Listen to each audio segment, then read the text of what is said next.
we must assert that the intellect which is the principle of intellectual operation is the form of the human body. For that whereby primarily anything acts is a form of the thing to which the act is to be attributed, for instance, that whereby a body is primarily healed is health, and that whereby the soul knows primarily is knowledge. Hence health is a form of the body, and knowledge is a form of the soul. The reason is because nothing acts except so far as it is in act, wherefore a thing acts by that whereby it is in act. Now it is clear that the first thing by which the body lives is the soul. And as life appears through various operations in different degrees of living things, that whereby we primarily perform each of all these vital actions is the soul. For the soul is the primary principle of our nourishment, sensation, and local movement, and likewise of our understanding. Therefore this principle by which we primarily understand, whether it be called the intellect or the intellectual soul, is the form of the body. This is the demonstration used by Aristotle, De Anima 2:2. But if anyone says that the intellectual soul is not the form of the body, he must first explain how it is that this action of understanding is the action of this particular man, for each one is conscious that it is himself who understands. Now an action may be attributed to anyone in three ways, as is clear from the philosopher, Phys. v. 1, for a thing is said to move or act either by virtue of its whole self, for instance, as a physician heals, or by virtue of a part, as a man sees by his eye, or through an accidental quality, as when we say that something that is white builds, because it is accidental to the builder to be white. So when we say that Socrates or Plato understands, it is clear that this is not attributed to him accidentally, since it is ascribed to him as man, which is predicated of him essentially. We must therefore say either that Socrates understands by virtue of his whole self, as Plato maintained, holding that man is an intellectual soul, or that intelligence is a part of Socrates. The first cannot stand, as was shown above, 75 Quetzales, a. For this reason, that it is one and the same man who is conscious both that he understands, and that he senses. But one cannot sense without a body, therefore the body must be some part of man. It follows therefore that the intellect by which Socrates understands is a part of Socrates, so that in some way it is united to the body of Socrates. The commentator held that this union is through the intelligible species, as having a double subject, in the possible intellect, and in the phantasms which are in the corporeal organs. Thus through the intelligible species the possible intellect is linked to the body of this or that particular man. But this link or union does not sufficiently explain the fact, that the act of the intellect is the act of Socrates. This can be clearly seen from comparison with the sensitive faculty, from which Aristotle proceeds to consider things relating to the intellect. For the relation of phantasms to the intellect is like the relation of colors to the sense of sight, as he says De Anima 3, 5, 7. Therefore, as the species of colors are in the sight, so are the species of phantasms in the possible intellect. Now it is clear that because the colors, the images of which are in the sight, are on a wall, the action of seeing is not attributed to the wall, for we do not say that the wall sees, but rather that it is seen. Therefore, from the fact that the species of phantasms are in the possible intellect, it does not follow that Socrates, in whom are the phantasms, understands, but that he or his phantasms are understood. Some, however, tried to maintain that the intellect is united to the body as its motor, and hence that the intellect and body form one thing so that the act of the intellect could be attributed to the whole. This is, however, absurd for many reasons. First, because the intellect does not move the body except through the appetite, the movement of which presupposes the operation of the intellect. The reason therefore why Socrates understands is not because he is moved by his intellect, but rather, contrariwise, he is moved by his intellect because he understands. Secondly, because since Socrates is an individual in a nature of one essence composed of matter and form, if the intellect be not the form, it follows that it must be outside the essence. And then the intellect is the whole Socrates as a motor to the thing moved. Whereas the act of intellect remains in the agent, and does not pass into something else, as does the action of heating. Therefore the action of understanding cannot be attributed to Socrates for the reason that he is moved by his intellect. Thirdly, because the action of a motor is never attributed to the thing moved, except as to an instrument, as the action of a carpenter to a saw. Therefore if understanding is attributed to Socrates, as the action of what moves him, it follows that it is attributed to him as to an instrument. This is contrary to the teaching of the philosopher, who holds that understanding is not possible through a corporeal instrument, de Anima 3, 4.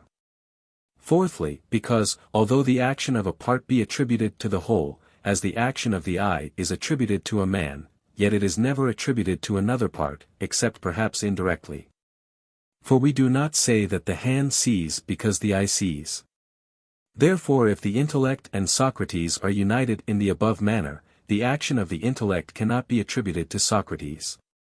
If, however, Socrates be a whole composed of a union of the intellect with whatever else belongs to Socrates, and still the intellect be united to those other things only as a motor, it follows that Socrates is not one absolutely. And consequently neither a being absolutely, for a thing is a being according as it is one. There remains, therefore, no other explanation than that given by Aristotle, namely, that this particular man understands, because the intellectual principle is his form. Thus from the very operation of the intellect it is made clear that the intellectual principle is united to the body as its form. The same can be clearly shown from the nature of the human species. For the nature of each thing is shown by its operation. Now the proper operation of man as man is to understand, because he thereby surpasses all other animals. Whence Aristotle concludes, Ethic. X. 7, that the ultimate happiness of man must consist in this operation as properly belonging to him. Man must therefore derive his species from that which is the principle of this operation. But the species of anything is derived from its form. It follows therefore that the intellectual principle is the proper form of man. But we must observe that the nobler a form is, the more it rises above corporeal matter, the less it is merged in matter, and the more it excels matter by its power and its operation. Hence we find that the form of a mixed body has another operation not caused by its elemental qualities. And the higher we advance in the nobility of forms, the more we find that the power of the form excels the elementary matter. As the vegetative soul excels the form of the metal, and the sensitive soul excels the vegetative soul. Now the human soul is the highest and noblest of forms. Wherefore it excels corporeal matter in its power by the fact that it has an operation and a power in which corporeal matter has no share whatever. This power is called the intellect. It is well to remark that if anyone holds that the soul is composed of matter and form, it would follow that in no way could the soul be the form of the body. For since the form is an act, and matter is only in potentiality, that which is composed of matter and form cannot be the form of another by virtue of itself as a whole. But if it is a form by virtue of some part of itself, then that part which is the form we call the soul, and that of which it is the form we call the primary animate, as was said above, 75 Quetzales, 5. Reply Obj. 1, as the philosopher says, Phys. 2. The ultimate natural form to which the consideration of the natural philosopher is directed is indeed separate, yet it exists in matter. He proves this from the fact that man and the sun generate man from matter. It is separate indeed according to its intellectual power, because the intellectual power does not belong to a corporeal organ, as the power of seeing is the act of the eye. For understanding is an act which cannot be performed by a corporeal organ, like the act of seeing. But it exists in matter so far as the soul itself, to which this power belongs, is the form of the body, and the term of human generation. And so the philosopher says, De Anima 3, that the intellect is separate, because it is not the faculty of a corporeal organ. From this it is clear how to answer the second and third objections, since, in order that man may be able to understand all things by means of his intellect, and that his intellect may understand immaterial things and universals, it is sufficient that the intellectual power be not the act of the body. Reply Obj. 4. The human soul, by reason of its perfection, is not a form merged in matter, or entirely embraced by matter.